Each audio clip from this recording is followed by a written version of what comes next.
মহান আল্লাহ জাল্লা শানুহুর দরবারে লাখো কোটি শুকুর, লাখো কোটি সুজুদ যে মহান আল্লাহ তাআলা আমাদেরকে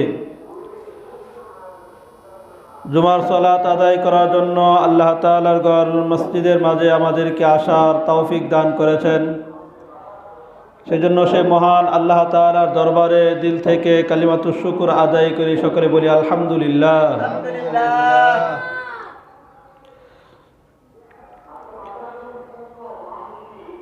গত সপ্তাহে আমরা আল্লাহ তাআলা ঈমানওয়ালা এবং নেক আমলওয়ালা, ঈমানদার নেককার, যার ব্যাপারে আল্লাহ তাআলা জান্নাতের খুশখবরি দিয়েছেন, সেই নেককারের কে নেককার, নেককার কিভাবে হতে পারবো, সেগুলো আমরা শুনতেছিলাম। বলা হয়েছিল নেককার হলো সেই যে আল্লাহ তাআলার হককে আদায় করে এবং বান্দার হককেও আদায় করে। আল্লাহ তাআলার হকের ক্ষেত্রে আল্লাহ তাআলার যত বিধান আছে সমস্ত বিধানগুলোকে মেনে চলা, আল্লাহ তাআলার যত নিষেধ আছে সে সমস্ত নিষেধ থেকে বেঁচে থাকা, সবগুলা থেকেই বেঁচে থাকা। শুধু দু একটা উপর চললাম আর বাকিগুলার উপর চললাম না, এমন নয়। যেমনভাবে ঈমানকে ঠিক করা, তেমনভাবে আমলকেও ঠিক করা, ইবাদতকেও ঠিক করা, তেমনভাবে পরস্পর মুআমালাত, লেনদেন, আচার ব্যবহার, চরিত্র, সব সামাজিক আচার ব্যবহার সবগুলাকে যখন ঠিক করবে, এমনকি নিজের দেহের ভিতরে, আত্মার ভিতরে যে সমস্ত রোগগুলো আছে সেগুলা থেকে আত্মাকে পরিষ্কার করবে, তখন বোঝা যাবে সে আল্লাহ তাআলার হক পুরোপুরিভাবে সে আদায় করেছে। তখন বলা যাবে তাকে নেককার, তাকে বলা যাবে।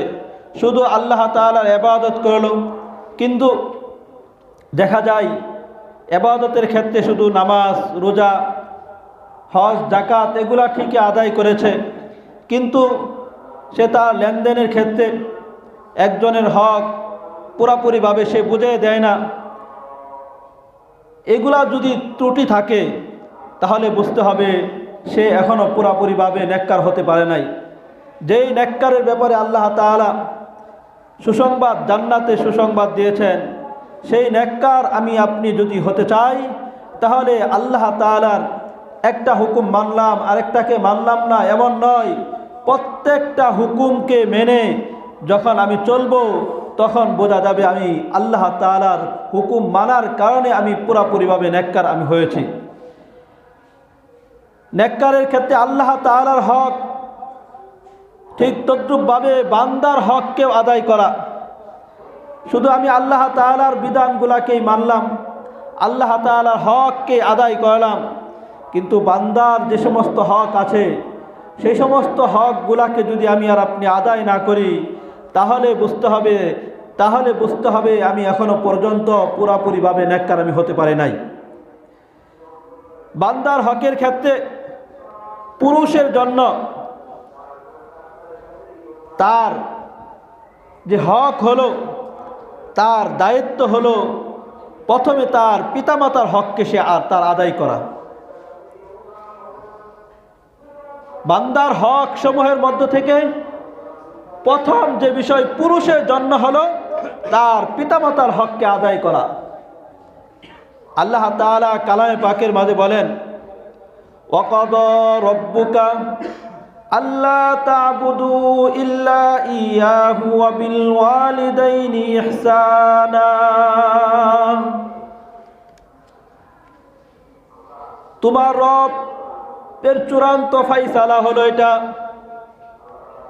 আল্লা তা'বুদু ইল্লা ইয়াহ, আল্লাহ তাআলা ছাড়া আর কারো ইবাদত করা যাবে না। আল্লাহ তাআলার চূড়ান্ত ফায়সালা, আল্লাহ তাআলার নির্দেশ হলো আল্লাহ তাআলা ছাড়া আর কারো ইবাদত করা যাবে না। একমাত্র কার ইবাদত করতে হবে? আল্লাহ তাআলার ইবাদত করতে হবে। আল্লাহ তাআলার হুকুমের সাথে আরেকটি হুকুম আল্লাহ তাআলা লাগিয়ে দিয়েছেন। আল্লাহ তাআলার চূড়ান্ত ফয়সালা যেরকম ভাবে আল্লাহ তাআলার সাথে কাউকে শরীক করা যাবে না, একমাত্র আল্লাহ তাআলার ইবাদত করতে হবে, ঠিক তদ্রূপভাবে আল্লাহ তাআলার চূড়ান্ত ফয়সালা এটাও ওয়াবিল ওয়ালিদাইনি ইহসানা, পিতামাতার সাথে ভালো ব্যবহার করা, এটাও আল্লাহ তাআলার চূড়ান্ত ফয়সালা, এটাও আল্লাহ তাআলার নির্দেশ। আল্লাহ তাআলার নির্দেশ এটাই, পুরুষ তার সর্বপ্রথম বান্দার উপর যে সমস্ত হক আছে সে সমস্ত হকের মধ্যে প্রথম হক এটাই, সে তার পিতামাতার হককে সে আদায় করবে।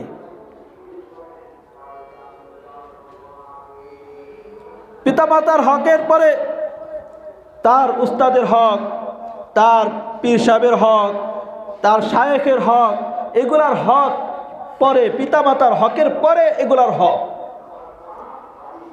এখন সমাজের মাঝে দেখা যায় পিতামাতার হক আদায় করার ব্যাপারে কোনো গুরুত্ব নাই, কিন্তু তার পীর সাহেব যে আছে তার হক ঠিকভাবে আদায় করে, তার খোঁজ খবর নেই, তার ভালো মন্দ সব কিছু ব্যবস্থাপনা করে, কিন্তু পিতামাতার হকের ব্যাপারে খবর নাই। পিতামাতার হক আগে, আল্লাহ তাআলার নির্দেশ, আল্লাহ তাআলা হুকুম, আল্লাহ তাআলার ইবাদতের সাথে পিতামাতার সাথে ভালো ব্যবহার করে, এটাকে আল্লাহ তাআলা লাগিয়ে দিয়েছেন। পিতামাতার হক সর্বপ্রথম আদায় করা। আমি যদি পিতামাতার হককে আদায় না করে আমার পীর সাহেবের হককে আদায় করি, আমার উস্তাদের হক আদায় করি, আমার অন্য যারা আছে পাড়াপড়শি বন্ধু বান্ধব তাদের হক আদায় করি, তাহলে বুঝতে হবে আমি তাদের হক আদায় করি, পিতামাতার হককে যদি আদায় না করি তাহলে বুঝতে হবে আমি এখনো পর্যন্ত পুরোপুরি নেককার আমি হতে পারি নাই। নেককার হতে হলে আমাকে সর্বপ্রথম পিতামাতার হককে আদায় করতে হবে। পিতামাতার হক আজমত, মোহাব্বত, ইতাআত, খেদমত, রফিয়া হাজাত, পিতামাতার প্রতি আজমত থাকা, সম্মান থাকা, পিতামাতার প্রতি মোহাব্বত, ভালোবাসা থাকা,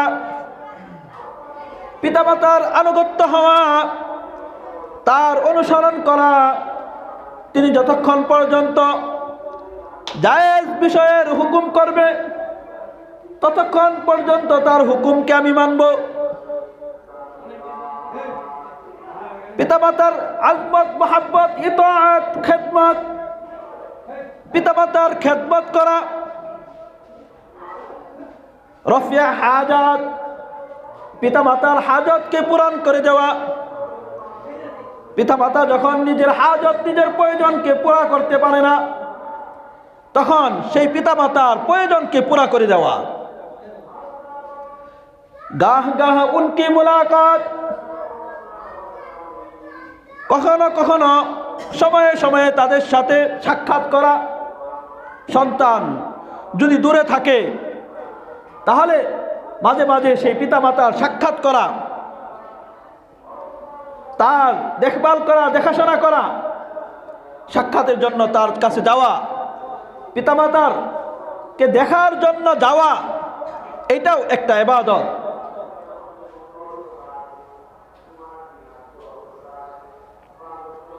এই তো জীবিত অবস্থায় পিতামাতা যদি জীবিত থাকে তাহলে এই সমস্ত হক পিতামাতা সন্তানের প্রতি, পিতামাতা এগুলা হক প্রাপ্য সন্তানের কাছে, সে এগুলা পাও না, সে পায় এগুলা। জন্য পুরুষের জন্য প্রথম হলো সে তার পিতামাতার হককে সে আদায় করবে। মহিলা মা বোন যারা আছে তাদের জন্য প্রথম বান্দার হক হলো তার স্বামীর হককে আদায় করা। স্বামীর যে সমস্ত হক আছে সে সমস্ত হকগুলাকে আদায় করা, এটা মহিলার উপর সর্বপ্রথম, এটা তার হক। বান্দার যত হক আছে সেই হকগুলার মাঝে সর্বপ্রথম হক হলো স্ত্রী তার স্বামীর হককে আদায় করবে। এমন নয় স্বামীর আগে তার বাবা মার হক আদায় করে, স্বামীর আগে তার উস্তাদের হক আদায় করে, স্বামীর পূর্বে তার পীর সাহেবের হক আদায় করে, কিন্তু স্বামী তার কাছে সবচেয়ে অবহেলার বস্তু হয়ে থাকে। এমন যদি হয় তাহলে বুঝতে হবে ওই মহিলাটাও এখনো পর্যন্ত সে পুরোপুরিভাবে নেককার হতে পারে নাই। পূর্ণ নেককার হতে হলে তাহলে তাকে সর্বপ্রথম তার স্বামীর হকগুলাকে আদায় করতে হবে। সর্বপ্রথম স্বামীর হককে যে আদায় করতে হবে, এটার দলিল সুনানে তিরমিজির 1159 নম্বর হাদিস, আবু হুরায়রা রাদিয়াল্লাহু তাআলা আনহু থেকে বর্ণিত।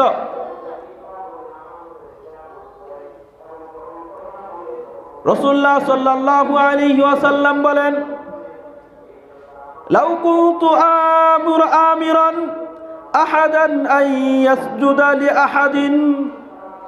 রাসূল সাল্লাল্লাহু আলাইহি ওয়াসাল্লাম বলেন, আমি যদি কাউকে, লাউ কুনতু আমিরান, আমি যদি কাউকে, আহাদান কাউকে হুকুম করতাম, নির্দেশ দিতাম, আন ইয়াসজুদা লিআহাদিন সে কাউকে সেজদা দিবে, আমি যদি কাউকে এই নির্দেশ দিতাম যে সে কাউকে সেজদা দিবে, আল্লাহ ছাড়া অন্য কাউকে সে সেজদা দিবে,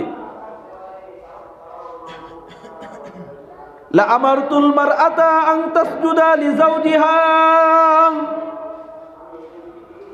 লা আমারতুল মারআতা তাহলে আমি স্ত্রীদেরকে আমি হুকুম করতাম, আন তাসজুদা লিজাওজিহা সে যেন তার স্বামীকে সেজদা করে।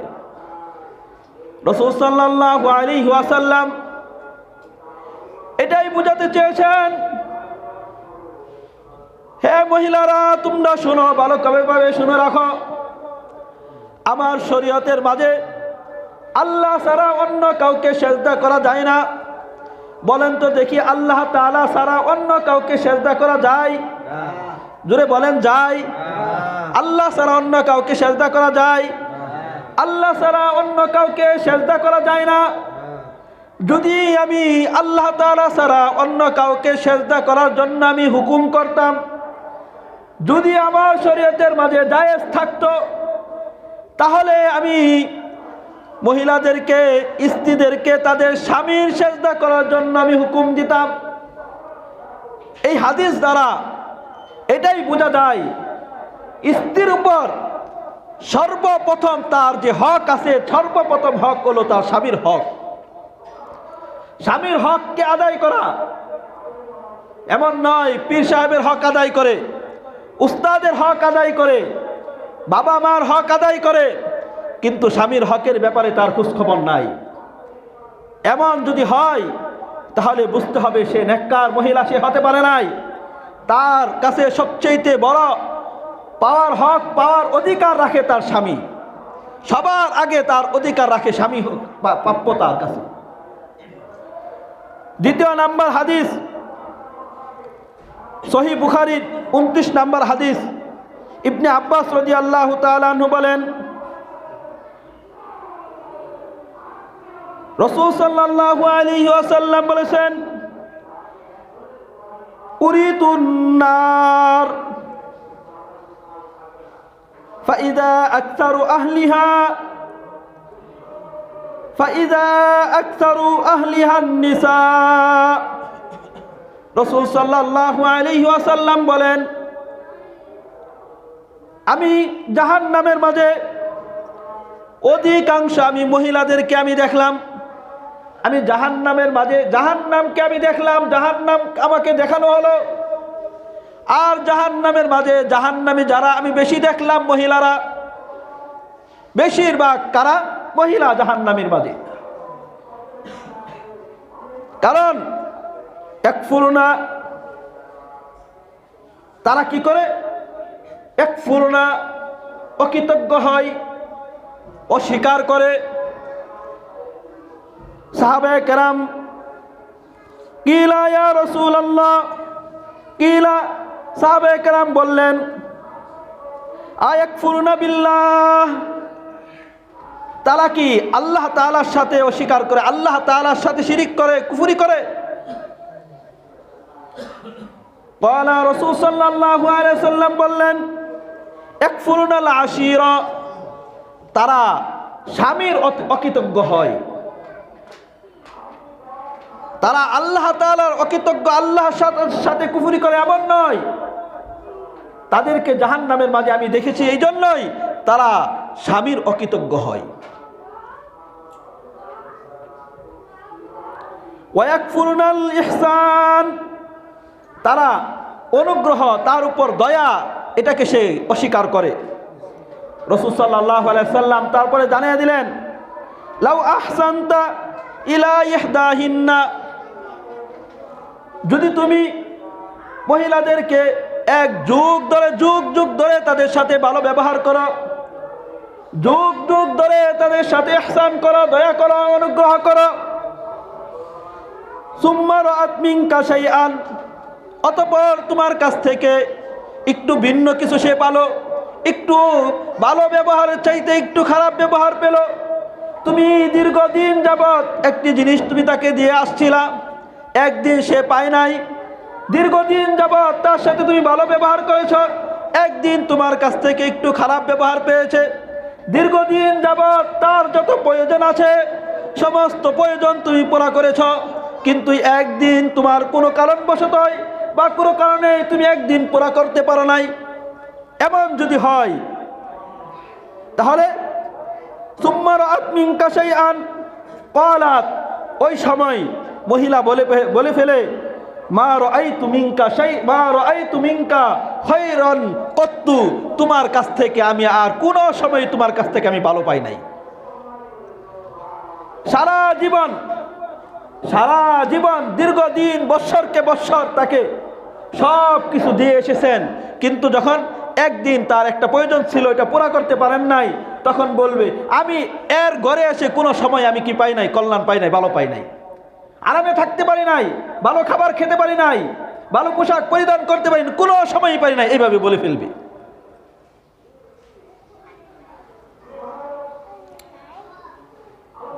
তাহলে এই জায়গায় এটাই বোঝাইতে চেয়েছেন যে মহিলারা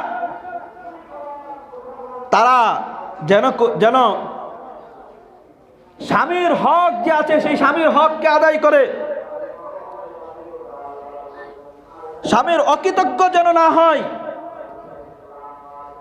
তৃতীয় নাম্বার হাদিস শুনেন, সুনান ইবনে মাজার 1854 নম্বর হাদিস, উম্মে সালামা রাদিয়াল্লাহু তাআলা আনহা থেকে বর্ণিত। যেই মহিলা তার স্বামী তার উপর যদি সন্তুষ্ট থাকে আর সেই অবস্থায় সেই মহিলা যদি ইন্তেকাল করে মারা যায়, সেই মহিলা সরাসরি জান্নাতের মাঝে চলে যাবে। সুবহানাল্লাহ। তাহলে বলেন তো দেখি, মহিলার উপর সর্বপ্রথম কার হক? স্বামীর হক। কার হক? বান্দার হক সময়ের মধ্যে প্রথম তো আল্লাহ তাআলার হক। আল্লাহ তাআলার হক ওটা তো অগ্রাধিকার। বান্দার হক সময়ের মধ্যে সর্বপ্রথম কার হক? স্বামীর হক। উম্মে সালামা রাদিয়াল্লাহু তাআলা আনহা থেকে বর্ণিত, তিনি বলেন সামিআতুন নাবিয়্য সাল্লাল্লাহু আলাইহি ওয়াসাল্লাম ইয়াকুল, আমি রাসূল সাল্লাল্লাহু আলাইহি ওয়াসাল্লাম থেকে শুনেছি তিনি বলেন আইয়ুমা ইমরাতিন মাতাত জাওজুহা, আইয়ুমা ইমরাতিন মাতাত জাওজুহা, যেই মহিলা মারা গেল জাওজুহা আনহা রাজিন, আর তার প্রতি তার স্বামী সন্তুষ্ট আছে, দাখালাতিল জান্নাহ, তাহলে ওই মহিলা জান্নাতের মাঝে প্রবেশ করবে। সুবহানাল্লাহ। ৫ম নম্বর হাদিস, ইবনে হিব্বানের মধ্যে এসেছে 5764 নম্বর হাদিস, আবু হুরায়রা রাদিয়াল্লাহু তাআলা আনহু থেকে বর্ণিত। রাসূল সাল্লাল্লাহু আলাইহি ওয়াসাল্লাম বলেন, ইন্না ফুলানাতান ইয়াযকুরু মিন কাসরাতি সালাতিহা। সাহাবায়ে কেরাম রাসূল সাল্লাল্লাহু আলাইহি ওয়াসাল্লামকে বলেন, হে আল্লাহর রাসূল, অমুক মহিলা সে তো ইয়াযকুরু মিন কাসরাতি সালাতিহা, অনেক নামাজ আদায় করে, ওয়া সিয়ামিহা, অনেক নামাজ আদায় করে, অনেক রোজা রাখে, ওয়া সাদকাতিহা, এবং অনেক দান খয়রাত করে, তবে গায়রা আন্নাহা তুযি জিরানিহা, তবে সে তার প্রতিবেশী যে আছে তার সাথে সে খারাপ ব্যবহার করে। ওই মহিলা অনেক কি করে? নামাজ পড়ে, অনেক রোজা রাখে, অনেক দান সৎকাও করে, কিন্তু সে কি করে? তার প্রতিবেশী যে আছে তার সাথে কি করে? খারাপ ব্যবহার করে, তাকে কষ্ট দেয়, কথার মাধ্যমে বিভিন্নভাবে তাকে কষ্ট দেয়, যেইভাবে কষ্ট দেয় সেইভাবে কষ্ট দেয়। রাসূল সাল্লাল্লাহু আলাইহি ওয়াসাল্লাম বললেন, ক্বালা হিয়া ফিন্নার, এই মহিলা জাহান্নামের মাঝে যাবে। সে যদিও অনেক নামাজ, অনেক রোজা, অনেক সদকা, কিন্তু তার প্রতিবেশীর হক তার আদায় না করে, তার সাথে ভালো ব্যবহার না করে, তাহলে সে জাহান্নামের মাঝে যাবে। প্রতিবেশীর হকের ব্যাপারে এত গুরুত্ব, আর তার প্রতিবেশীর মাঝে তার সবচেয়ে নিকটতম সে হলো স্বামী, তার হক যদি আদায় না করে তাহলে কি অবস্থা হবে? তার সাথে যদি খারাপ ব্যবহার করে তাহলে তার কি অবস্থা হবে? অপরদিকে সাহাবে কেরাম বললেন,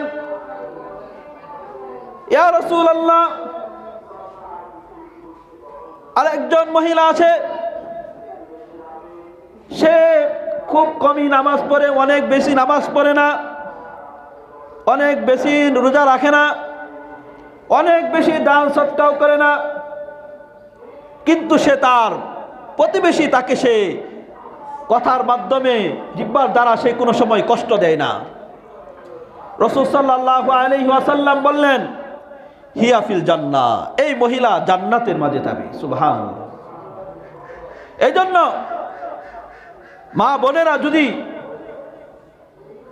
তার স্বামীর সাথে ভালো ব্যবহার করে আর স্বামীকে এইভাবে সন্তুষ্ট রেখে তার উপর সন্তুষ্ট থাকে, এইভাবে সে যদি মারা যায়, রাসূল সাল্লাল্লাহু আলাইহি ওয়াসাল্লামের ঘোষণা হলো সে জান্নাতের মাঝে প্রবেশ করবে।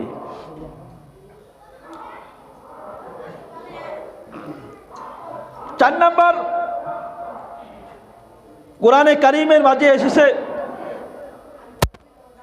আল্লাহ তাআলা কোরআনে কারীমের মাঝে সূরাতুল বাকারার 234 নম্বর আয়াতে কারিমার মাঝে আল্লাহ তাআলা জানিয়ে দিয়েছেন, কোন মহিলার যদি স্বামী ইন্তেকাল করে তাহলে তাকে সুখ পালন করা, সুখ পালন করে সেটা হলো 4 মাস 10 দিন তাকে সুখ পালন করতে হয়। 4 মাস 10 দিন সুখ পালন করতে হয়। সেই সময় সে সুগন্ধি ব্যবহার, বিভিন্ন রঙের কাপড় চোপড়, বিভিন্ন অলঙ্কার আদি পরিধান, এগুলা থেকে তাকে নিষেধ করা হয়েছে। সুখ পালন করে সাদাসিধাভাবে থাকে, ঘরের ভিতরে থাকে, বাহিরে যায় না। স্বামীর ক্ষেত্রে 4 মাস 10 দিন, স্বামী মারা গেলে তাকে সুখ পালন করার কথা বলা হয়েছে 4 মাস 10 দিন। আর অন্য কারো ক্ষেত্রে এত দীর্ঘ সময় সুখ পালন করার কথা বলা হয় নাই।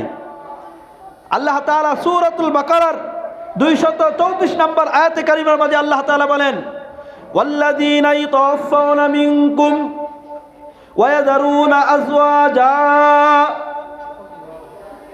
যারা তোমাদের মধ্যে থেকে যারা মারা যায়, ইন্তেকাল করে, ওয়ায়াযারুনা আযওয়াজা, তারা তাদের স্ত্রীদেরকে রেখে যায়, তাহলে স্ত্রীরা কি করবে? ইয়াতারাব্বাসনা বিআনফুসিহিন্না, তারা সুখ পালন করবে, তারা অন্য জায়গায় বিবাহ থেকে বসা থেকে বিরত থাকবে। আরবাতা আশহুরি ওয়া আশরা, 4 মাস 10 দিন তারা সুখ পালন করবে। স্বামীর হকের ক্ষেত্রে কতটাই গুরুত্ব দিয়েছে। স্বামীর হক সর্বপ্রথম স্ত্রীর জন্য বান্দার হক সমূহের মধ্যে থেকে সর্বপ্রথম হলো স্বামীর হককে আদায় করা। এখন যদি স্বামীর হককে না আদায় করে, সারা দিন দীর্ঘক্ষণ দিনের বেলায় রোজা রাখে, রাত্রের বেলায় দাঁড়িয়ে দাঁড়িয়ে নামাজ পড়ে, সর্বক্ষণই তাসবিহ পড়তে থাকে, আল্লাহ তাআলার জিকির করতে থাকে, তারপরেও বুঝতে হবে এই মহিলা পুরোপুরিভাবে নেককার হতে পারে নাই। যে নেককারের ব্যাপারে আল্লাহ তাআলা জান্নাতের খুশখবরি দিয়েছেন, যে ঈমানওয়ালা ঈমানের সাথে নেক আমল করলে আল্লাহ তাআলা তাকে জান্নাত দিবেন, সেই মহিলা সে এখনো পর্যন্ত হতে পারে নাই। পুরাপুরি পূর্ণ নেককার হতে হলে তাহলে তাকে স্বামীর হকও আদায় করতে হবে। সর্বপ্রথম বান্দার হকের মাঝে সর্বপ্রথম হক হলো স্বামীর হক। এখন স্ত্রীদের কাছে, মহিলাদের কাছে স্বামী অবহেলার বস্তুতে পরিণত হয়েছে। না আছে স্বামীর কদর, না আছে স্বামীর মর্যাদা, যেইভাবে ইচ্ছা সেইভাবে চালায়, বরঞ্চ অবহেলার বস্তুতে পরিণত হয়েছে। এমন যেন না হয়। স্বামী তার কাছে যাতে সবচেয়ে সম্মানের পাত্র থাকে। আল্লাহ তাআলা আমাদের সকলকেই বুঝার এবং আমল করার তৌফিক দান করে, সকলে বলি আমিন।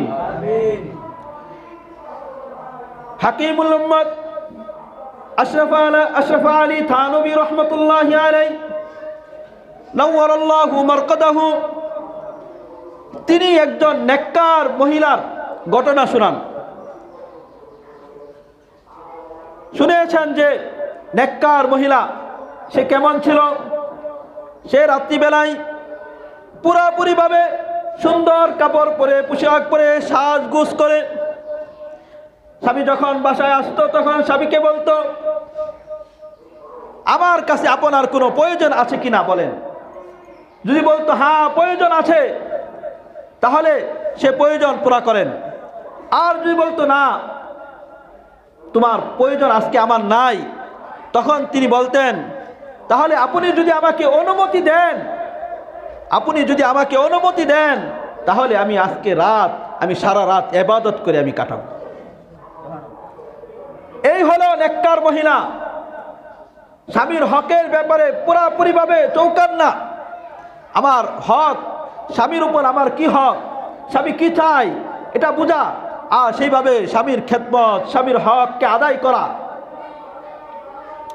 যদি হক আদায় করে তাহলে বুঝতে হবে ওই মহিলা নেককার হয়েছে, পুরাপুরিভাবে নেককার হয়েছে। আর যদি স্বামীর হকের ব্যাপারে কোনো পরোয়া নাই, শুধু আল্লাহ তাআলার হককে আদায় করলো, নামাজ পড়লো, রোজা রাখলো, হজ করলো, যাকাত দিল, তাসবিহ তাহলিল জিকির আজকার কোরআন তেলাওয়াত সব কিছু করলো, কিন্তু স্বামীর হককে আদায় করে না, তাহলে বুঝতে হবে সে পুরাপুরিভাবে এখনো পর্যন্ত নেককার সে হতে পারে নাই।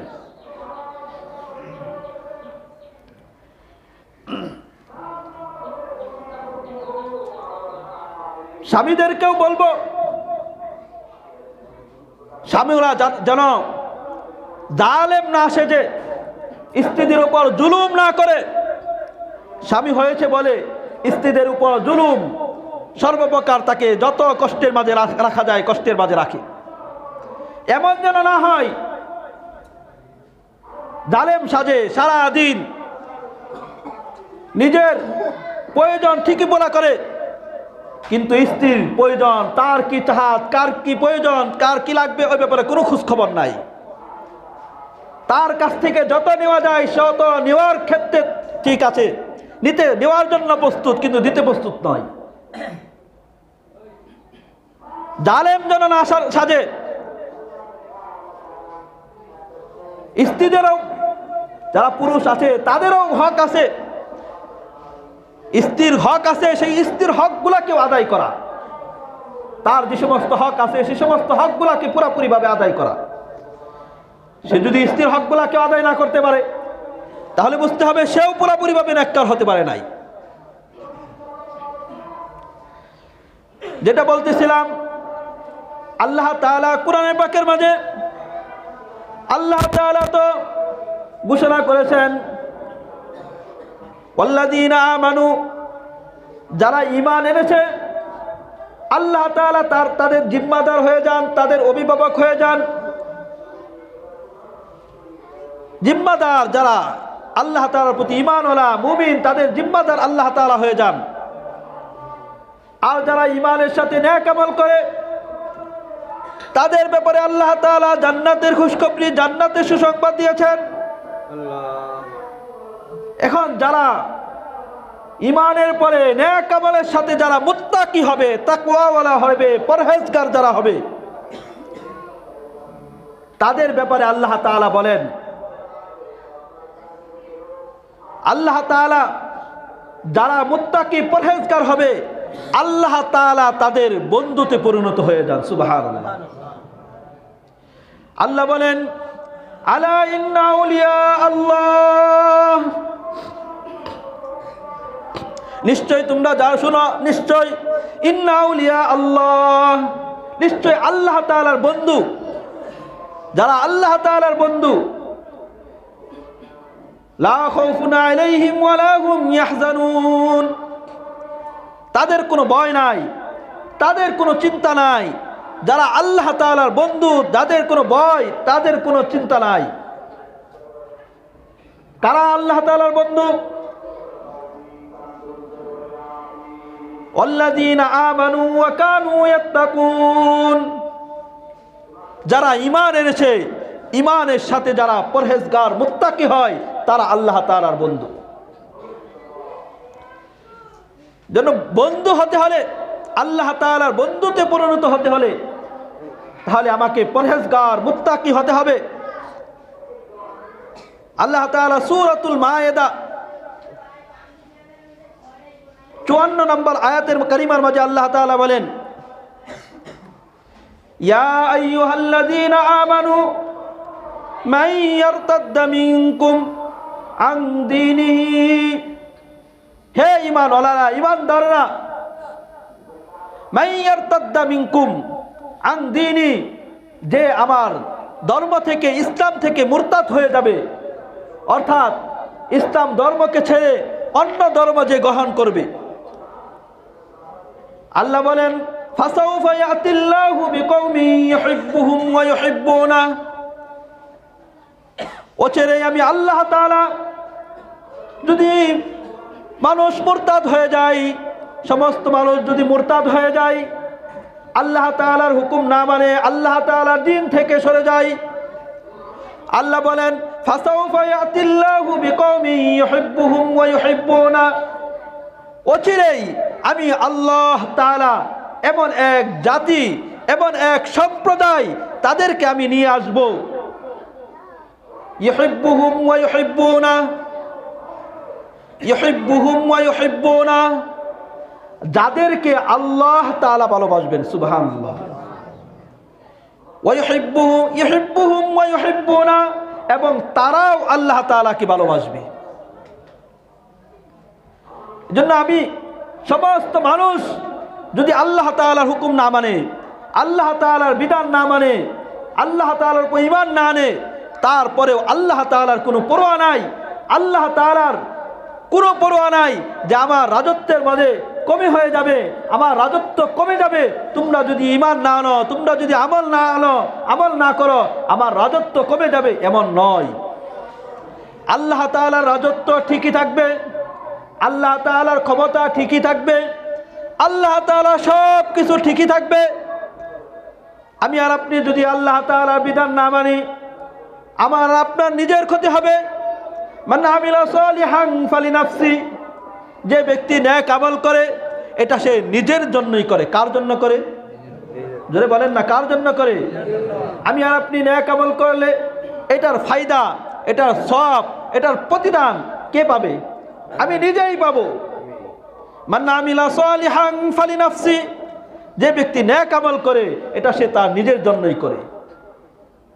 ওয়ালা তাজিরু ওয়াজিরাতু উযরা উখরা, কাল কিয়ামতের ময়দানে কারো গুনাহের বোঝা কেউ বহন করবে না। আমি আর আপনি সন্তানের জন্য আমি অবৈধভাবে টাকা উপার্জন করলাম, আমি আর আপনি পরিবার পরিজনের জন্য তাদের জন্য অবৈধভাবে টাকা উপার্জন করলাম, সুদ ঘুষ জুলুম অত্যাচার সব কিছু করে আমি টাকা উপার্জন করে তাদেরকে আমি খাওয়ালাম, তাদেরকে আমি বড় করলাম, কিন্তু এই যে গুনার বোঝা কাল কিয়ামতের ময়দানে আমার সন্তানও নিবে না, আমার স্ত্রীও নিবে না, আমার বাবা মা কেউ নিবে না, ওই বোঝা আমাকেই গ্রহণ করতে হবে। ওয়ালা তাজিরু ওয়াজিরাতু উযরা উখরা, কারো বোঝা কেউ গ্রহণ করবে না, আমার বোঝা আমাকেই গ্রহণ করতে হবে। তাই আমি কার জন্য আমি আল্লাহ তাআলার হকগুলাকে নষ্ট করি? আমি কার জন্য আল্লাহ তাআলার বিধানগুলাকে নষ্ট করলাম? আমি আমার সন্তানদের জন্য, আমি আমার পরিবার পরিজনের জন্য, আত্মীয় স্বজনের জন্য আমি আমার আল্লাহ তাআলার বিধান নামাজকে আমি ছেড়ে দিচ্ছি। আমি ব্যবসার মাঝে লিপ্ত হয়ে বললাম, আমি সেই ব্যবসা থেকে ছুটে আল্লাহ তাআলার হুকুম মানতে আসতে পারি না। আমার এই গুনাহের বোঝা আমাকেই বহন করতে হবে, আমার গুনাহের বোঝা কেউ বহন করবে না। এই জন্য আমার অন্তরের মাঝে এটা থাকা উচিত, আমার বোঝা আমার সন্তানাদি পরিবার পরিজন কেউ যেহেতু নিবে না, আমাকে সর্বপ্রথম আল্লাহ তাআলার হককে আমি আদায় করব, তারপরে বান্দার হকগুলা যেগুলো আছে সেগুলো আমি আদায় করব। আমি আল্লাহ তাআলার বিধান ছেড়ে আমি অবৈধভাবে টাকা উপার্জন করে আমি তোমাদেরকে আমি খুশি করতে পারবো না। তোমরা হয় খুশি হলে হও, না হলে নাও, না হও, কিন্তু আমি আমার আল্লাহ, আমি আমার মনিব, আমি আমার মাওলা আল্লাহ তাআলাকে বেরাস, আল্লাহ তাআলাকে সন্তুষ্ট করতে পারবো না।